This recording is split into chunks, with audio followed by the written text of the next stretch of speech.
From the Chronicon Alexandrinum, the section entitled De Astronomia, English translation by Greg Larson. Around the time when the construction of the Tower of Babel was being attempted, from the lineage of Arphaxad was born a certain Indian man, Andubarius by name, an expert in astronomy and famous in his ways, who was the first to impart astronomical knowledge to the Indians. Also from the seed of Ham was born another called Kus, who begat Nimrod, the giant, founder of Babylon, whom the Persians say appears in the celestial order of stars, which they call Orion. This Nimrod, being the first to reveal to mortals the art of hunting, that they might capture wild game for food, was the first to rule over the Persians. From the same family line of Shem, Noah's firstborn, which held sway over Syria and Persia and other parts of the East, there sprang also a certain giant named Cronus, or Saturn, so named by his father after the planet, who aspired to a greater power and was the first to demonstrate to others the art of ruling and the concept of dominion. And himself as prince in Syria held that kingdom for many years, and subjected all of Persia to his rule. Having founded the empire in Assyria, he was a terror to all as an enemy and tyrant. His wife, Semiramis, was called Rhea by the Assyrians because she was insolent and full of pride and arrogance. She herself was also descended from the lineage of Shem, the son of Noah. Saturn also had a son, Picus, whom his parents called Jupiter, after the planet. Saturn had another son named Ninus, and a daughter, Hera, or Juno, whom some would call Nemesis, for her dual companionship, as if she were once good and fair, from whom either Ninus or Jupiter fathered a son named Belus, because of his quickness and keenness of wit. But grandfather Saturn, having left Assyria to his son Jupiter, also leaving behind his wife Semiramis, and having enlisted the aid of great forces and noble men, set out for the west, which still obeyed no ruler. Being then drawn away from the east and Assyria, he ruled in the west, and for many years this king held the whole western realm under his dominion. There, having taken another wife, Thyaura, he begot a son by her, Aphraus, to whom he gave the rule of Libya, which Aphraus administered as an empire. There he married Astime, a native of the island of Lacaria, and they had a daughter, to whom he gave the name of Venus Aphrodite, from the celestial star, and she was a keen student of wisdom and philosophy. She was given in marriage to Adonis, son of Quincus of Athens, and himself a philosopher. Together they continued to philosophize in great modesty of life until their deaths. Soon Saturn begot another son by Thyaura, named Chiron, who was himself devoted to philosophy. But Jupiter Picus, when he had ruled the kingdom of the Assyrians for 30 years, left behind his mother, and Juno, his sister and wife, and having named his son Belus king of the Assyrians, he himself went to his father Saturn in the west. Belus, having ruled the Assyrians for 2 years, passed away, and the Persians burned him as an offering to the gods. Meanwhile Saturn, when he saw his son Jupiter Picus coming to him in the west, he granted him the western realm, because he was by then very old and suffering from illness. Jupiter therefore held the western realm of Italy in dominion for 62 years. Ninus, the other son of Saturn, ruled Assyria after Belus, who took his own mother Semiramis as his wife, from whence the Persians adopted into law the sin of marrying their own mothers, as well as sisters, as consorts. Hence Jupiter Picus had also joined his sister Juno to himself in marriage, she whom Homer, most famous for his wisdom, called Jove's sister and spouse both, as well as Virgilius Maro. Finally, Saturn's life was extinguished, But Ninus, having increased his power in the kingdom of the Assyrians, founded the city of Nineveh, and was the first to reign in it with his spouse, having taken his own mother Semiramis as his wife, whom was called Rhea. Therefore from this lineage also sprang Zoroaster, that noble astronomer of the Persians, who, when he was about to die, prayed that he would be struck by lightning, and declared to them, "When the heavenly fire has consumed me, take away and preserve the ashes of my cremated bones. Neither will the kingdom be taken from you and this region as long as you guard my bones." Thus invoking Orion, he was consumed by a heavenly flame. And the Persians, having carried out what he ordered, still preserve and guard his remains to this day. Ninus was succeeded in the Assyrian kingdom by Thuras, his half-brother, to whom Zames, his father by Rhea, gave the name Mars from that planet. This most fierce warrior, who, having undertaken an expedition against the northern regions, attacked and killed Caucasus, who was descended from the stock of Japheth, son of Noah, and invaded his kingdom, and, advancing into Thrace, now lies there extinct. Thuras, to whom the Assyrians erected the first pillar of Mars, and worshipped him as a god, whom they still call Baal in their language, which in Greek translation means god of war, who is Ares, or Mars, whose sacred prophetic oracles were remembered by Daniel and the three boys when they were forced in vain to pay worship to Baal. After the death of Mars, Lames ruled over the Assyrians, and after him that great Sardanapal, whom Perseus, born of Danae, slew, and stole his kingdom from the Assyrians, and renamed it Persians, after his own name, which Cimmerius the Babylonian wrote in Persian script. However, Picus, Ninus's brother and the same Jupiter, kept to his own borders of Italy, as at that time no cities or dwellings were seen in the west, but its inhabitants descended from the line of Japheth, who was a son of Noah, led but a simple and rustic life in the manner of wild beasts. Picus, the same Jupiter, reigned for 120 years as king of Italy in the west, fathering many sons and daughters from women of exceptional beauty. Picus Jupiter also had a son, Phaonus, named by his father after the wandering star Mercury. He fathered also Heraclius, and after him Perseus, born of Danae, a beautiful woman, the daughter of Croesus, the Argive king, about whom the wise poet Euripides, in his tragedy, imagined that she had been cast into the sea in a coffin, and had taken the name Danae from the sea into which she'd been cast, after she was corrupted by Jove, who had transformed himself into gold. But Brutius, the most wise historian and chronologist, relates that she was confined in a tower or chamber which overlooked the sea, and was induced by Jupiter Picus, with very much gold, to throw herself headlong into the sea, and was hence carried away as his most beloved, and was raptured. And so from Danae was born Perseus, of whom we have already mentioned, whom they write as winged, because from boyhood he flourished with an incredible agility of body and swiftness of foot. Hence his father, Jupiter Picus, imbued him with all of the magical arts, and taught him the initiations of the chalice of sin, and revealed to him all arcane and unholy mysteries and errors, saying that he would conquer all his enemies and foes by the grace of that cup, and that all of his adversaries, or any of those who looked upon the Gorgon's head, would be struck blind and become lifeless, as if slain by him.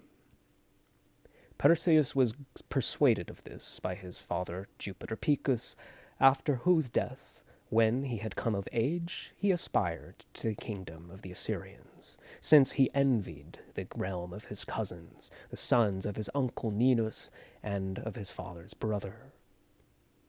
Having therefore received an oracle, he set out for Libya, in which region he met a certain virgin, mature, with unkempt hair and wild eyes from her native land.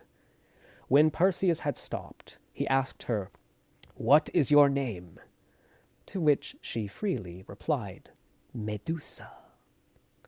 Here Perseus, with the spear he was bearing, caught her hair at the crown of her head, and with his knife he cut off the head, which Perseus immediately seized up, and with a magical song, as he'd been taught by his father, Jupiter Picus, he enchanted it, imbuing it with sacred sin, and carried it with him as an amulet to defeat and destroy his enemies.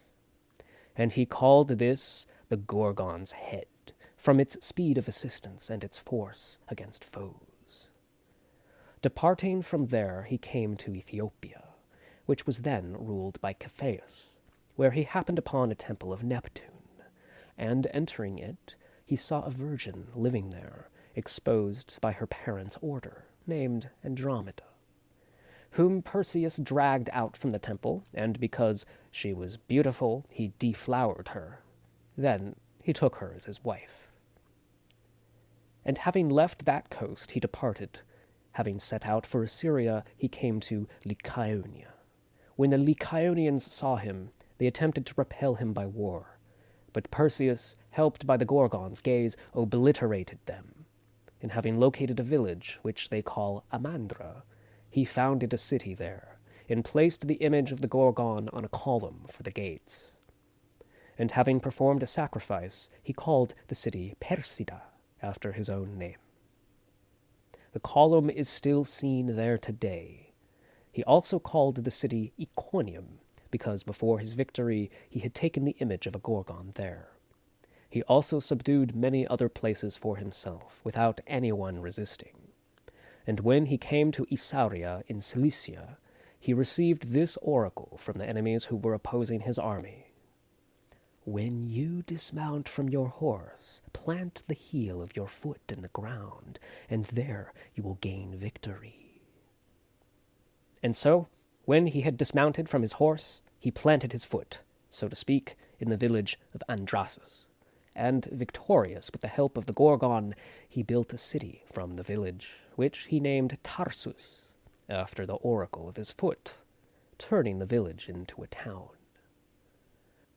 Once having named Tarsus from the oracle of his foot, he sacrificed the virgin girl Parthenope for the expiation of the city. Once having paid these favors, from there he moved his arms against the Assyrians through the Argive mountains. And after killing King Sardanapal, who was descended from his lineage, he defeated them and brought them all under his control. He ruled over them for 53 years, and named them Persians, after his own name, depriving them of both their kingdom and their name. He also cut down trees, which he called Persians, not only in that place, but also in Egypt. He set up the same Persian trees in his memory. He also taught the Persians the abominable rites of that accursed cup, and he called the people of that region the Medes.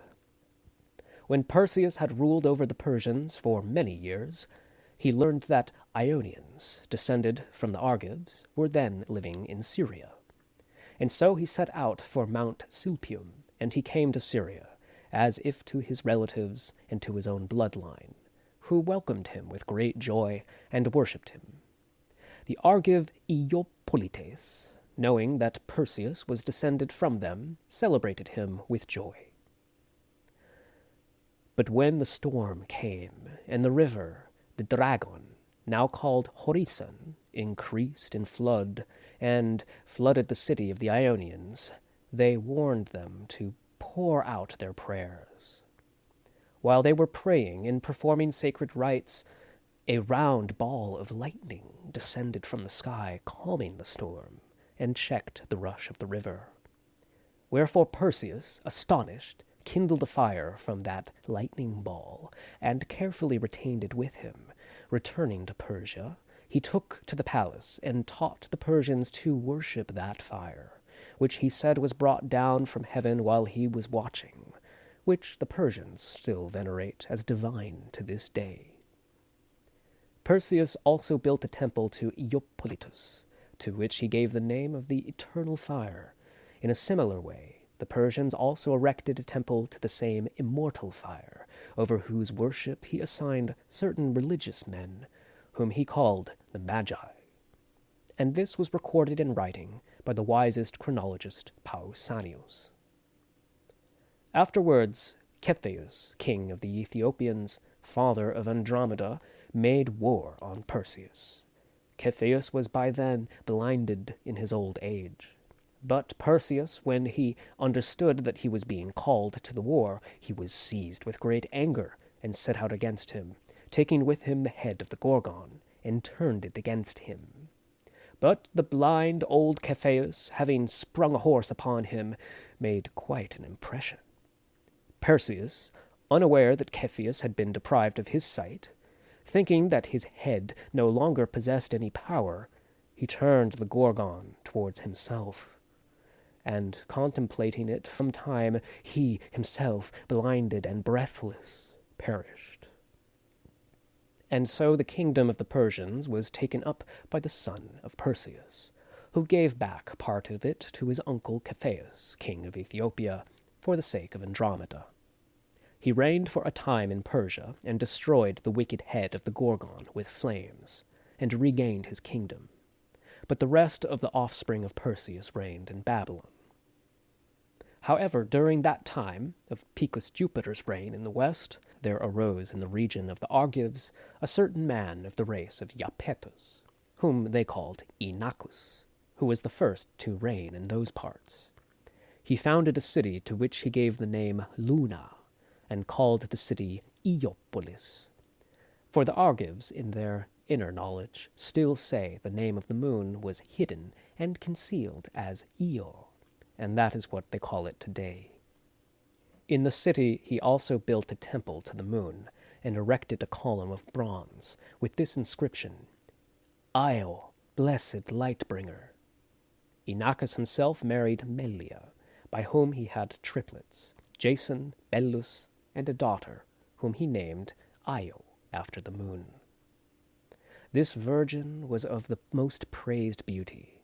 Then when Picus Jupiter had heard of Inachus, whose daughter was a most beautiful virgin, the king of the west, Jupiter, by means of emissaries seized her, the daughter of Inachus, and made her pregnant, and begot a daughter from her, called Libya.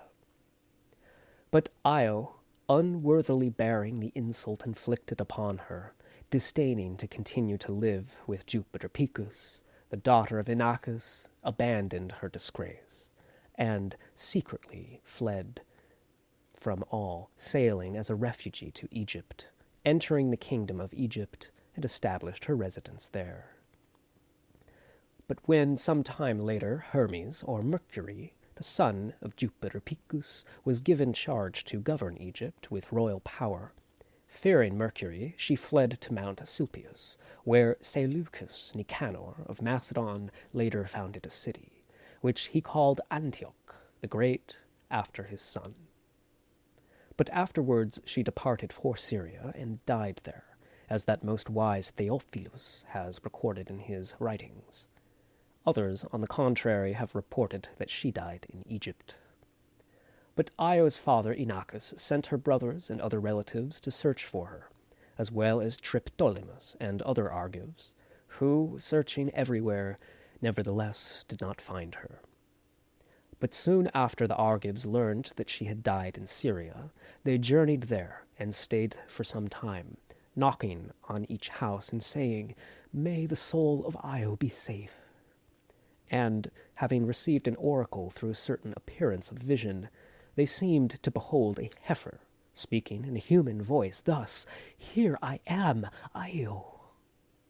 Awakened from sleep, they remained in that place, amazed at the power of the dream. Discussing the matter among themselves, they decided that she was located on Mount Silpius. So there they erected a temple, settled, and founded a city called Iopolis, whose citizens are today called Ionians among the Syrians. Therefore, ever since that time when the Argives had arrived in Syria in search of Io, the Antiochians struck the houses of the Greeks at a certain time each year to testify to the memory of the event. And for this reason the Argives settled in Syria. In fact, they had received an order from their king Inachus, parent of Io, that they should not return to their own country unless Io had been found. Therefore those same Ionians built on Mount Silpius a temple to Jupiter, the son of Saturn. Now Libya was the daughter of Jupiter Picus and Io, married to a certain Neptune, by whom were born Agenor, Belus, and Maurs, 3 sons. Agenor and Belus held Syria. From there they set out to inquire whether Io was still alive, and whether his brothers were still alive, for he had relatives. They returned, having found none of them. And so Belus took himself to Egypt, and there, taking Sida as his wife, he fathered 2 children, Aegyptus and Danaus. Agenor, going himself to Phoenicia, took Tyre as his wife, and founded a city there, which he named after her. The king of Tyre therefore begat from his wife Tyre a son, Cadmus, as well as a Phoenician, Syrian, and Cilician, and 1 daughter, to whom he gave the name Europa. He therefore held the kingdom of those parts for 63 years. But some poets make out Europa to be the daughter of Cadmus, the son of the Phoenician king Agenor, and they conspire as to her age with the chronographers. But then Taurus, king of Crete, invaded Tyre with his fleet, and having commanded a naval battle, occupied Tyre by the evening, and having punished the city, carried off a great host of captives, among whom was Europa, the royal offspring of Agenor. Agenor, however, was away contending with his sons about the boundaries. When Taurus, king of Crete, learned of this, he immediately invaded the region by sea, the memory of which the Tyrians still celebrate to this day when they proclaim, "There he is, so late in the evening." Meanwhile, Taurus took Europa with him to his homeland, whom he took as his consort, because she was both a virgin and of quite singular form, and he called those regions Europe. From her he begat Minos, whom the very wise poet Euripides wrote about when he says that Jupiter, in the form of a bull, carried off Europa. Minos founded a great city on the island itself, which he named Gortynia after his mother, the granddaughter of Jupiter Picus. But the genius or fortune of the city he called Callinicus, after the name of a virgin who was killed there. But when King Agenor had returned to Tyre from his expedition, and had heard of the sudden invasion of Taurus and the plunder that had been carried away, he then sent Cadmus on her trail with a large sum of money and men to bring Europa back.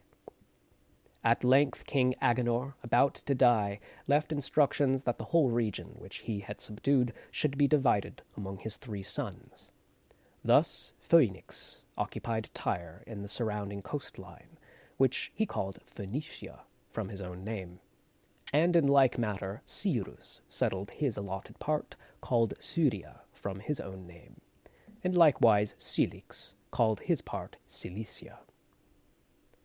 Furthermore, during the Phoenician times, Hercules, the philosopher, surnamed Tyrian, who discovered the Tyrian purple, while walking along the shore of Tyre, he saw a shepherd's dog gnawing at an oyster, which is called a conch, being a small kind of sea mollusk, and the shepherd, thinking that the dog was bleeding, wiped it with a fleece of wool, taken from a sheep, which color flowed from the dog's mouth, and dyed the fleece. Hercules, observing that this was not blood, but the force of some strange liquid, of course he imbibed it, and when he knew that the juice of the fleece had been expressed from the shell, he took the wool from the shepherd and presented it as a great gift to the Phoenician king of Tyre, who himself was astonished at the sight of this new and unusual tint. At its discovery, he ordered wool to be soaked in purple dye, or shell liquid, and a royal garment to be made for himself from it. He himself was the first to wear a purple cape, which royal garment all were astonished as a new spectacle.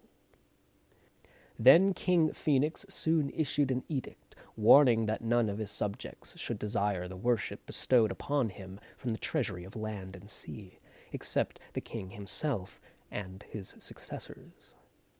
And this is how kings would come to be recognized by the people in the army, from this new and admirable garment.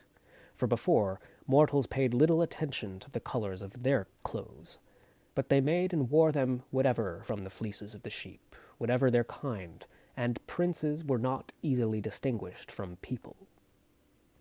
But other emperors, kings, and dynasts everywhere were scarcely observant of this law, for many procured the purple garments for themselves, some others golden brooches, and idols colored purple or russet from the juices of herbs, and they carried these so that they would be visible to the people, as the most wise Palafatus related. On the body of Picus. When Picus Jupiter was about to die, he ordered the remains of his body to be placed on the island of Crete, where, after the temple was built for him, it was placed by his descendants, and it lies today in Crete with this epigram: Here in this place lies Picus, dead, who is Jupiter, whom they call Jove. Of whom also that most wise chronographer Diodorus wrote, in the volume of his Syntagma on the Gods, reporting that Jupiter, the son of Saturn, was interred in Crete. On the reign of Faunus in Italy, and the first discovery of gold. After Jupiter Picus had died, his son Faunus, who was also Mercury, administered the kingdom of Italy for 35 years. He was a shrewd and clever man and a mathematician. He was the first to discover the metal of gold in the West and the method of smelting it. But when he perceived that he was greatly envied among his brothers, who were born of their father Jupiter, from the various skins which Jupiter Picus had worn, he became angry, for they had already begun to kill off his sons, and there were not just a few of them, there were around 70. For Jupiter had slept with many women, and fathered many children, and, having plundered an enormous weight of gold, Mercury left Italy, and took himself to the land of Egypt, descended from Cham, a son of Noah, to which he was honorably received. While he lived among them, he disdained all others before him, and wearing a golden cloak, he philosophized among the Egyptians, to whom he predicted many things that would happen, for he was naturally very ingenious. The Egyptians therefore worshipped him, calling him the god Thoth, as one who foretold future events, and who, like a messenger, brought them oracles and divine answers about the future, and supplied them with gold as well, which they called the giver of wealth, and they called him also the golden god. When Mercury came into Egypt, Misram, born of the race of Cham, was ruling among the Egyptians. And when his fate had passed, the Egyptians made Mercury Thoth their king, who ruled with great pride for 39 years. Vulcan succeeded him in the kingdom, and reigned for 1,680 days, that is, 4 years, 7 months, and 3 days. For at that time the Egyptians had no concept of years, but they reckoned the space of 1 day to be an annum. They also called this Vulcan a god, for he was warlike and religious, who, setting out on an expedition, when he had been kicked by his horse, fell, injuring his foot, and so had a limp from then on. This Vulcan established a new law, and ordained that Egyptian women should be content with only one husband, and live chastely, and should be punished if caught being adulterous. Hence the Egyptians were quite fond of Vulcan, because they had received from him the first law of continence. On the first discoverer of iron. That same Vulcan, by a certain divine incantation or prayer, obtained from heaven the talent of a craftsman and a smith, so that weapons could be made from iron. Hence he is considered the tamer and inventor of iron for its use in war.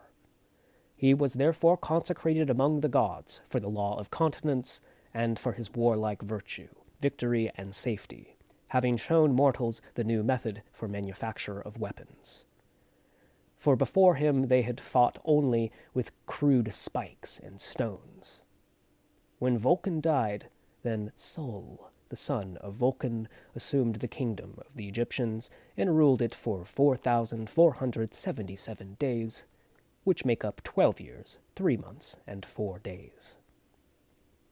For the Egyptians were still then ignorant of any other way of reckoning time, and they recorded all matters by a single day's transit.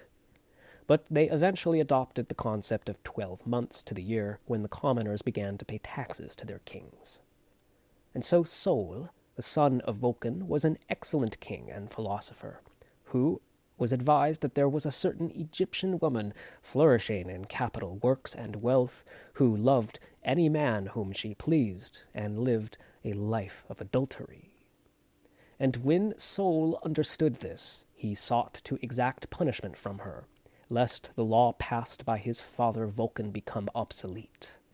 Having therefore selected soldiers from all his forces, and having found out the time at which she was accustomed to commit her adultery at night, he burst into the house while her husband was absent, and, finding her lying there with her lover, he ordered her to be dragged away and led throughout all Egypt, and he severely rebuked her, so that in Egypt the rest of the people might learn to live chastely, with repeated adulterers punishable by death.